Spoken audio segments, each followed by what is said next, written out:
C'est un immense plaisir pour la FASEC de vous accueillir aujourd'hui dans le cadre magnifique de l'hippodrome de Paris-Longchamp pour ce premier forum sur l'emploi dans les courses.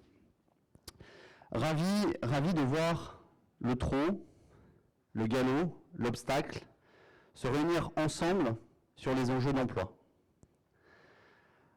Ravi de voir une telle diversité, un tel parterre de représentants de la filière, des propriétaires, des éleveurs, des entraîneurs, des salariés, des membres de l'institution, des membres d'associations, des journalistes, pour les enjeux d'emploi dans les courses et dans l'élevage. L'heure est à l'action, parce que si nous sommes tous et toutes confrontés aux problèmes quotidiennement, j'ai une bonne nouvelle pour vous tous. Nous avons aussi les clés de la solution aux problèmes. Et nous allons y travailler concrètement, parce que c'est aujourd'hui, maintenant, qu'il faut passer à l'action pour faire évoluer la situation. Je m'appelle Pierre Pilarski, j'ai 61 ans, j'ai la chance d'être propriétaire dans toutes les disciplines du monde des courses. Le credo d'un Z, c'est le plaisir, l'immédiateté, l'émotion. Contrairement aux générations, je ne parle même pas de la nôtre, mais des générations qui sont arrivés avant eux, sont des gens qui veulent réussir leur vie. Alors que nous, on avait plutôt envie de réussir dans la vie. C'était pas tout à fait la même chose. Ces jeunes de cette génération, c'est des sprinteurs. C'est pas des marathoniens. Un projet à 12 mois pour eux, c'est le bout du monde. Dans mes entreprises, je donne pas de 13e mois. Je donne un 12e de 13e mois tous les mois. La seule façon d'accorder les violons, c'est que ça va être probablement à nous, sinon de changer, mais de voir les choses différemment. Je vous rappelle une fois de plus que ce sont nos enfants. C'est nous qui les avons éduqués comme ça. Alors oui, bien sûr, individuellement, vous allez me dire, oui, mais moi, je n'ai pas fait comme ça. OK, généralement, c'est nous qui les avons éduqués comme ça. Il faut embaucher des jeunes, des mineurs, des alternants. Il faut aussi et surtout créer une bonne ambiance au travail. Et la bonne ambiance au travail, c'est pas vos chefs d'équipe, c'est pas vos responsables d'écurie. La bonne ambiance au travail, c'est uniquement de votre responsabilité.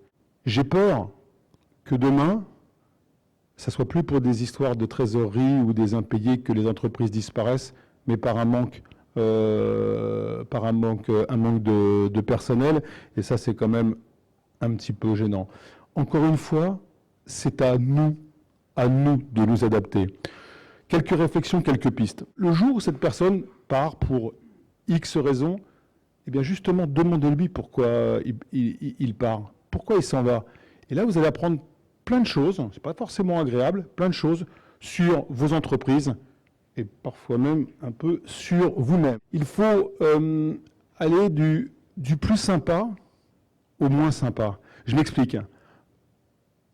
On embauche quelqu'un et on va lui faire balayer la cour pendant 3 semaines. Normal, il faut qu'il apprenne, il faut qu'il comprenne. Non, pas du tout.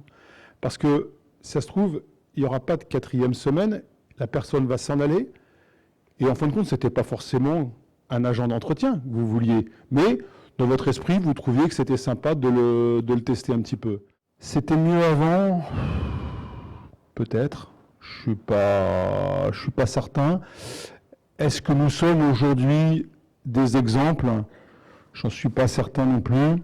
Voilà, j'avais envie de partager ça. Et si j'ai un conseil ou une suggestion à donner, c'est de dire inversons les choses. On va essayer d'analyser les flux et les freins à l'emploi, à la fois pour les salariés qui entrent, donc les nouveaux salariés, ensuite pour les salariés en poste, et ensuite on va essayer de regarder les éléments déclencheurs de départ pour les salariés sortants. Les entraîneurs, les formateurs ont insisté sur le fait qu'il fallait absolument inculquer la culture du goût de l'effort aux jeunes.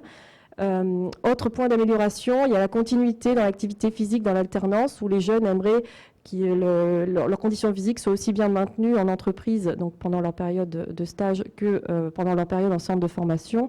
Et il y a un effort à faire au sein du centre de formation sur la diététique de ces sportifs. Donc ces 3 facteurs, selon eux, le premier, c'est l'ambiance de travail, le deuxième, c'est la disponibilité du tuteur, et le troisième, c'est l'accueil les premiers jours. Sur ces 3 principaux facteurs, un seul est jugé satisfaisant par ces jeunes, c'est l'accueil des premiers jours. Il y a également d'autres points perfectibles qui ont été soulevés par les jeunes, notamment des comportements de management souvent jugés inappropriés. À la base, vous n'êtes pas issu du monde des courses. Vous êtes diplômé d'un bac+5. Vous êtes aujourd'hui cavalière au sein de l'écurie Jean-Claude Rouget. Et vous cumulez avec une activité aussi un petit peu administrative de chargé de mission. Est-ce que vous pouvez nous apporter votre regard et en tout cas nous dire si vous partagez ce constat? Par rapport à mon expérience, tout ce que vous avez pu mentionner, ça fait écho avec moi, ce que j'ai pu vivre. Effectivement, déjà, je suis quand même honorée d'avoir intégré l'écurie Rouget parce que c'est une opportunité pour quelqu'un comme moi qui ne venait pas de cet univers. L'intégration a été très compliquée parce qu'il n'y a pas vraiment d'intégration parce que si vous voulez, les personnes, par exemple les responsables d'écurie qui sont chargés, eux, de nous intégrer, de nous former, etc., n'ont, eux, pas été formés. Et donc n'agissent pas forcément de la meilleure manière qui soit. Pareil, l'ambiance générale à l'écurie, c'est pas toujours évident. Après, c'est vrai que c'est un métier très compliqué, physiquement éprouvant. Donc c'est vrai qu'il y a souvent des petites tensions. Et moi, comme j'ai vraiment découvert cet univers, ça m'a fait assez drôle de constater des rapports assez conflictuels, souvent un manque de respect de la part des responsables d'écurie. Ce qu'il faudrait vraiment changer et apporter, ce serait la formation des responsables d'écurie et qu'ils soient briefés sur comment accueillir les nouveaux arrivants, comment les intégrer, comment les faire sentir à l'aise et que eux puissent s'épanouir au sein de l'écurie. Il y a également la prise en compte de la santé et sécurité au travail, donc respect des temps de repos, suivis médicaux, prise en compte de la sécurité de manière globale sur le lieu de travail. C'est une insatisfaction qui arrive en première position au galop. Elle arrive en deuxième position au trot. Ensuite, on a tout ce qui touche l'évolution de carrière, les perspectives d'évolution de carrière. C'est une insatisfaction qui apparaît en deuxième position au galop et en troisième position au trot. Et ensuite, on a en facteur commun tout ce qui est déséquilibre vie personnelle, professionnelle en deuxième position au trot, qui arrive en troisième position au galop. Et également au galop, ce qui ressort en insatisfaction sur le podium, c'est tout ce qui est soutien et écoute du responsable qui sont pas insuffisantes selon les salariés en poste. Je n'ai pas eu la chance d'être affiliée à un tuteur et je pense que ce serait une bonne chose de le mettre en place.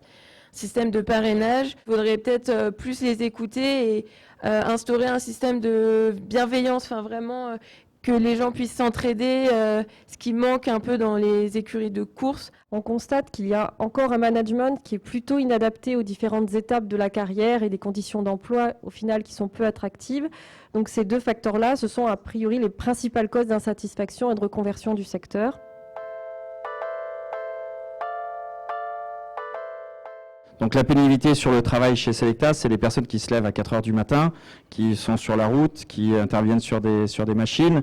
On a des techniciens qui font 5 à 600 km par jour. On a des clients qui sont ouverts 24 heures sur 24, 7 jours sur 7, 365 jours par an. Donc on a un certain nombre de choses et des challenges à mener. La première solution, c'est effectivement les tenues de travail. Bien étudier les tenues de travail avec des professionnels sur la qualité de la tenue de travail pour que le travail soit moins pénible. Donc c'est des renforcements genoux pour des personnes qui vont se positionner sur le sol. C'est un certain nombre de choses, d'équipements qui vont permettre à la personne de mieux faire son travail. L'importance de ça, c'est pas seulement que ça soit plus facile, mais c'est de montrer au collaborateur qu'on s'inquiète pour lui. On dit en anglais « we care ». On est vraiment soucieux de sa santé, de son bien-être. Avec ces équipements, on va travailler aussi le look pour que les gens soient fiers de l'équipement qu'ils portent. Fierté, c'est Et donc, il y a la fierté d'appartenance à l'entreprise. Adecco, premier employeur privé de France, 500 000 personnes à l'emploi par an. Premier acteur de l'alternance privée en France avec 8000 alternants à peu près par an. Dans le secteur de la santé, qui est un secteur à vocation, qui est un secteur très féminisé, avec des conditions de travail difficiles, avec des horaires, avec de la pénibilité. En fait, ce secteur vivait un peu dans un vase clos et on observait, nous, acteurs des ressources humaines, eh bien, des tendances, on observait des évolutions qui n'arrivaient pas. Et on s'est dit, mais pourquoi, dans le secteur de la santé, qui a des vrais enjeux RH, des vrais enjeux qu'on a évoqués ce matin, eh bien, pourquoi on n'appliquait pas ces méthodes? En fait, on était dans un système de reproduction, un petit peu de ce qui se passait, de ce qu'on a vécu, on le reproduit. On a sorti un livre blanc qu'on a communiqué, qu'on a présenté, qu'on a partagé, pour faire réagir les acteurs de la santé, et les acteurs notamment RH, sur qu'est-ce qu'il y avait comme solution, qu'est-ce qu'on pouvait mettre en œuvre, et apporter un petit peu de tout ce qu'on observe, nous, sur le monde de l'emploi, qui est notre métier et qu'on a vraiment industrialisé, pour les aider à prendre conscience. Je vais donner un exemple. Le recrutement, c'est un process qui a un coût. Est-ce que vous connaissez le coût d'un recrutement chez vous? Eh bien, ça a un coût. C'est un coût économique. Nous, on l'a calculé chez Adecco. Adecco, c'est environ 500 € par recrutement. Et on recrute 500 000 personnes. 250 millions d'euros. Le coût des recrutements chez Adecco, c'est colossal. Ce que l'on a essayé de faire aussi, c'est de dire que, vous en avez beaucoup parlé ce matin, les jeunes ont des attentes et on ne peut pas être statique en fait dans nos carrières et on voit bien l'évolution, on voit bien les temporalités. Donc l'enjeu de formation, l'enjeu de gestion RH, qui en fait est très peu présent. Quand vous êtes médecin et que vous voulez faire une formation, c'est un parcours du combattant. Donc comment on met en place des politiques RH simples, avec un entretien annuel, avec la définition d'objectifs, avec une projection, avec des formations, pour garder et développer les collaborateurs. Et on a une entreprise qui fabrique des cookies. J'ai 13 boutiques, 13 points de vente et en parallèle, les 2 tiers de mon chiffre d'affaires sont réalisés avec les professionnels de la restauration. Donc une usine, on n'est plus si artisan que ça, maintenant c'est une usine avec vraiment des ouvriers qui travaillent à la chaîne pour cette partie-là et des vendeurs, préparateurs pour la partie boutique, donc un peu proche du travail d'un McDo. Probablement un peu moins pénible, mais malgré tout assez pénible. C'est des gens qui sont jeunes, qui sont mal payés, qui ont des horaires qui sont parfois pas arrangeants. J'essaie de les impliquer, de les faire venir au bureau, de les faire venir au labo, ce que j'appelle en fait mon usine, de leur faire une espèce de grand onboarding pour qu'ils comprennent ce que c'est que la fabrique cookie, qu'ils comprennent que ils contribuent à quelque chose de beaucoup plus grand que simplement leur point de vente. J'ai des bouleurs, si vous voulez, qui passent toute la journée à bouler de la pâte. C'est vraiment le métier, je pense, le plus pénible de mon entreprise. Ça permet à tout le monde de rencontrer les autres. Et c'est vraiment important. Et ils comprennent les enjeux, ils comprennent les projets, ils voient où va l'entreprise. J'ai constaté un truc, c'est que quand le dirigeant, en l'occurrence moi, je m'impliquais, non pas dans une augmentation de salaire, mais dans un cadeau aux salariés. Alors là, l'impact, il était exceptionnel pour un enjeu financier mineur. Porter l'attention. TFRA est une ressource centrale qui offre des conseils et de l'expertise afin de pouvoir soutenir ses pays membres dans la réalisation de leur plan d'action. Il nous faut une stratégie solide autour de l'éducation et de l'engagement communautaire, car sans cela, nous ne générons pas un vivier sain de futurs employés. Comme nous venons de le constater, de nombreuses initiatives positives existent déjà en France. Une approche unie, une coordination des programmes et des passerelles claires entre ces programmes augmenterait l'impact et profiterait à tous. Nous sommes tous confrontés, à l'instar d'autres secteurs d'activité, à la crise de l'emploi. Le capital humain est une ressource stratégique pour toute la filière et le sera de plus en plus. Ce constat nous oblige tous à l'action. Il nous oblige à faire autrement, chacun dans notre domaine.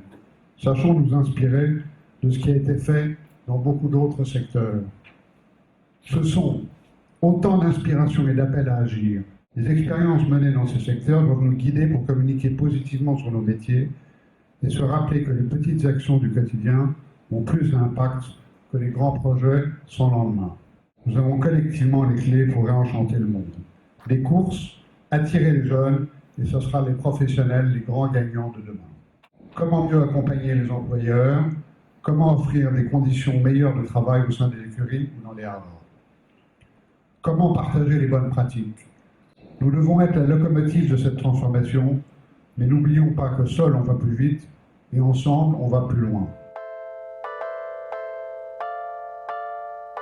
Dans la suite logique de ce poste qui a été créé, qui était au départ la direction de la FASEC et qui est devenue aujourd'hui la direction de l'emploi et de la formation. On voit bien qu'on est dans cet engagement que nous avons tous, qui est de délivrer des solutions et délivrer des résultats. C'est de se dire comment je me remets en cause et comment demain je suis meilleur. Cette journée est historique, donc vraiment ravi de l'avoir partagée avec vous.